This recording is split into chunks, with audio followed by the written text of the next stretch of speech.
You mind if I start? Absolutely. Yeah. Just cancer is the worst shitty thing, right? And losing Ted today hits home. We lost a very good family friend on the 1st November, Tom Roche, and so all these things happen at once, and it's a great reminder. And I know Ted lived this way, and so did Tom.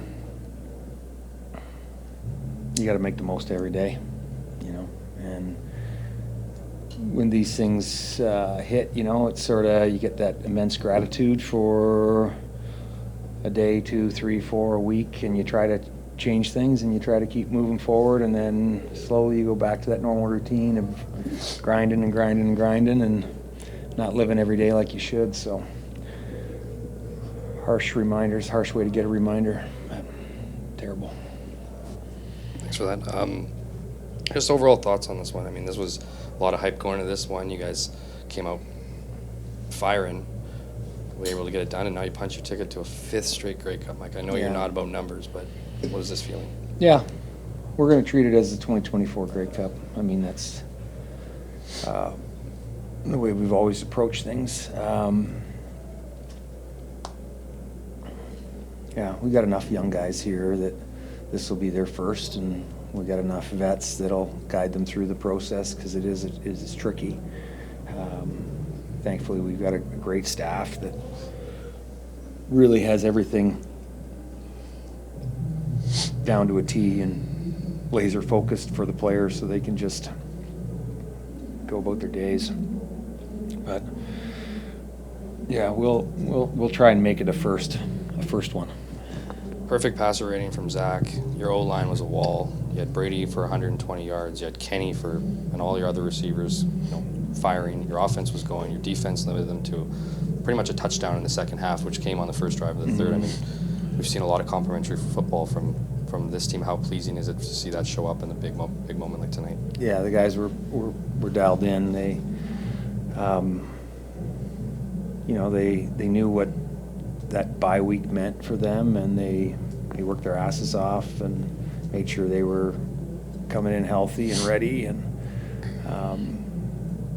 not every practice was perfect, but they made the corrections, and it showed that they were really just extremely focused and prepared to deliver their best this game, and we'll need it again.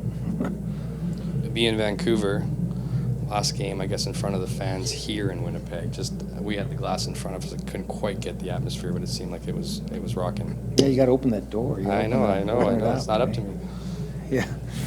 It was fantastic. They got another, they generated an offside on Sask's offense. So tally that up again. I didn't see what it was on the board. 120, 140, something. I don't know what it is, but they got one, which was good. I'm sure I think the reaction was excellent. They were loud, and they ended up receiver jumped offside, and then it was louder. So, great to get it done in front of them. Really impressive, how well they stuck with us. Not the greatest start to the season, but they just kept showing up, kept being loud. Yeah, I appreciate the words about Ted. You talk about that start to the season. Does this mean anything more, the way that it started, the injuries, all the stuff that you kind of overcame to get to this point? No, I don't know that it means anything more right now. I think it just is different, and it seems kind of perfect now. Evan Holm, heck of a game today. I mean,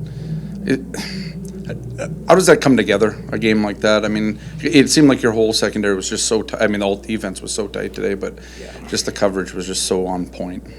Yeah, I mean, it starts with, I don't think it starts with.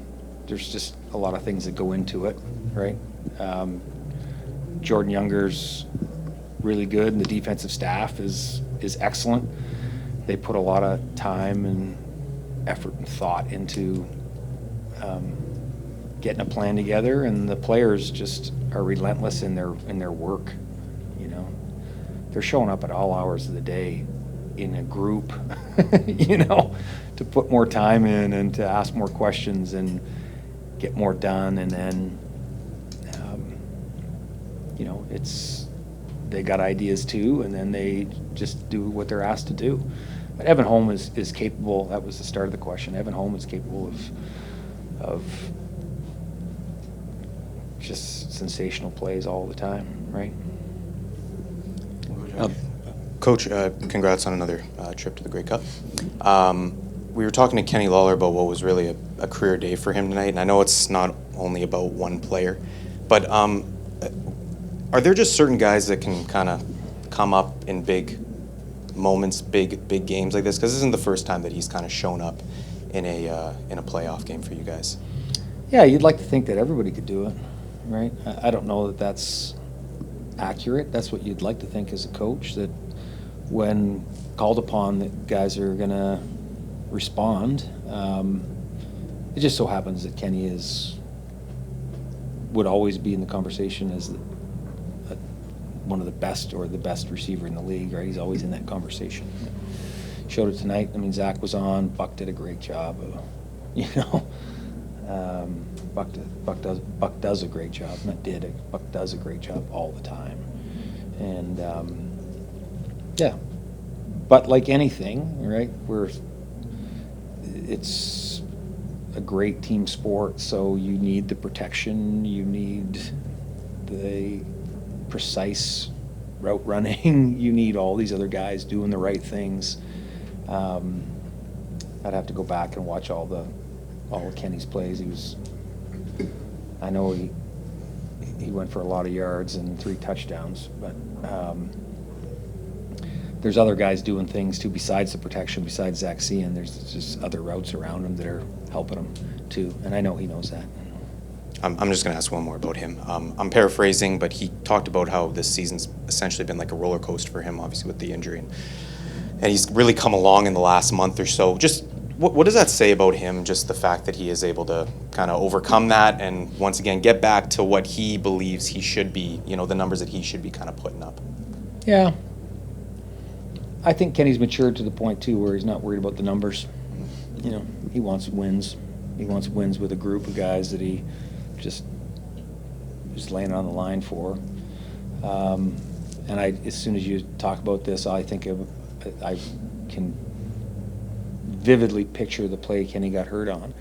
And I think what his teammates know is he was doing it the right way. He caught a ball, turned upfield, and tried to punish a defender. Ends up breaking his arm, dishing out a hit rather than taking one. And they love that about him, and we love that about him. He's a hard-nosed, tough player who plays receiver. Gavin, and the last question to John. Yeah, I'm just wondering, Mike, what does it say about the group that you have and the culture that you've established, or that you have a less than ideal start to the year and go through some injuries, but the players bought in the entire time to get you to this point and now to the Grey Cup game? Yeah, I think what it says is the culture they've created, right? We leave that locker room alone. They know what they got to do. They know what they have to become by this time of year, and they work their asses off to get there, right? Not just in the film room. Everybody's talking about the same thing. Every coach is talking about the same thing. It's how do you become the best team at this time of year? And our guys were right on time. Coach, next week, I know there's celebration and stuff ahead of it next week, but this is a small league. You played Toronto twice, so I'm curious, preliminary thoughts on facing them in the Grey Cup next week, rematch of 22. Yeah, they're well coached. They're a good team. They get after it. They play hard every single play. Should be a great game. I'm not sure if you're aware, Chad Kelly suffered a broken leg this afternoon. Ryan Dinwiddie said Nick Arbuckle's going to start. Any thought on facing Nick? No thoughts yet. My thought would go out to any player that gets injured. You know, you're dealing with you're dealing with a human being, and you know, so nobody likes to see any guy get hurt. Thank you. Good. Thank you. Thanks everybody.